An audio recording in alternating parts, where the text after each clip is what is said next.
When you are suffering with an eating disorder, a lot of people, particularly with anorexia and bulimia, have this idea that they are not sick enough and that there are others sicker than them. However, what message I want to express to you today is that other people's, how sick they are has nothing to do with how sick you are, and vice versa. First, welcome to my channel, or welcome back to my channel. My name is Stephanie. I'm Long Island's eating disorder specialist, and I post on this channel 3 times a week all about eating disorders, body image issues, and general mental health. So if any of that interests you, please click the subscribe button down below. Also, I have a weekly blog and an Instagram. If you'd like to check those out, feel free to do so. I will leave those links in the description below. And of course, if you found this video helpful, inspiring, informational at the end, I would greatly appreciate it if you gave it a thumbs up. It helps others to find my channel, and hopefully it can help them as well. You know, in society, especially in the Western world, we can always say that someone has it worse than us, which is true. Someone always has it worse than you, no matter what the situation is. You have a cold, I guarantee you there's someone out there with a worse cold. You have a finger ailment or whatever, guarantee you someone has an ailment with their entire hand. You know, you're sick, but they're sicker. There's always going to be someone who is worse than you. And that is something that we need to understand and accept. That does not take away from what you are going through.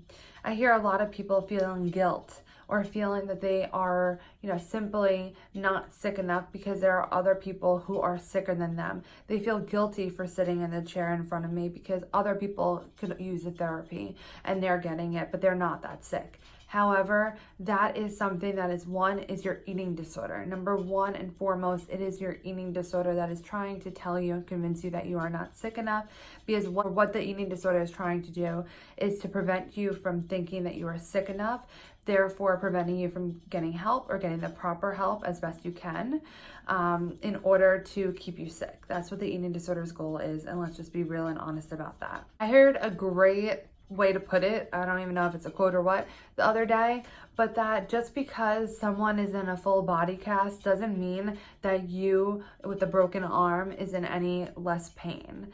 Granted, you might be in less pain than them, but that doesn't mean that you are in any less pain regarding what your circumstances is. We are all going through crap, right? And we all might need help at some point in our lives, and that is okay. That does not mean that that person is any less sicker, the other person. It doesn't mean that they are anything. They are another person who's going through crap. You are another person going through crap. I am another person going through crap. The other person next to you is another person going through crap. That's just what it comes down to. And we need to realize that we are all separate people. One person's pain and suffering or well-being has nothing to do with another person's.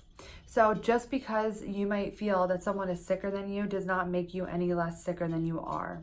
And that's something that you need to come to terms with, and not let your eating disorder tell you otherwise.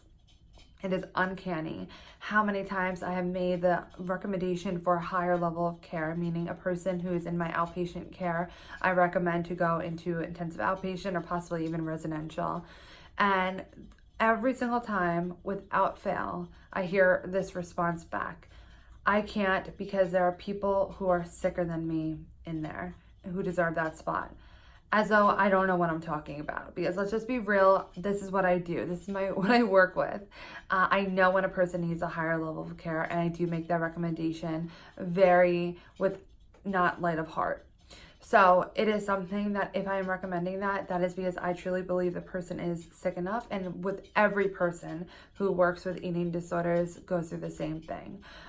Because a lot of times the eating disorder will try to convince you that you are not sick enough, that there are thinner people, sicker people, and all of that who need the help more than you do. However, and that's exactly what I say to my clients. I'm very transparent about that, and saying that every single person who's ever been recommended into a higher level of care has the same exact reasoning as to why they can't go. However, you need to admit to yourself that you are sick enough and have enough trust in your healthy self, because your healthy self more than likely knows when you need a higher level of care, and enough trust in your treatment team, whether that's a therapist, nutritionist, or both, or a psychiatrist, whatever, that they know enough to recommend that higher level of care and to make that recommendation, because that is truly what you need. And you taking up that spot does not take it away from someone else.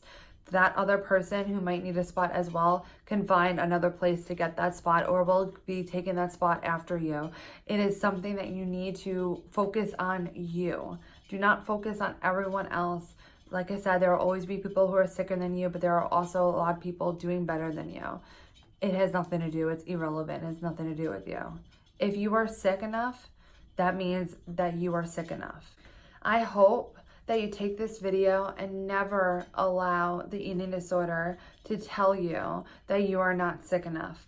Or if you do hear it because your eating disorder is sneaky, it'll come back up, to squash it with your healthy self. Watch this video 1,000 times if you need to remind yourself that you are sick enough. And you deserve care. You deserve the proper level of care as well. And I truly hope that you can accept that for yourself. If you found this video helpful in any way, I greatly appreciate that thumbs up. Leave a comment down below if your eating disorder has ever tried to convince you that you weren't sick enough. You could click my face over here to subscribe to my channel, and I wish you acceptance on your journey to finding your state of balance, and I will see you in my next video.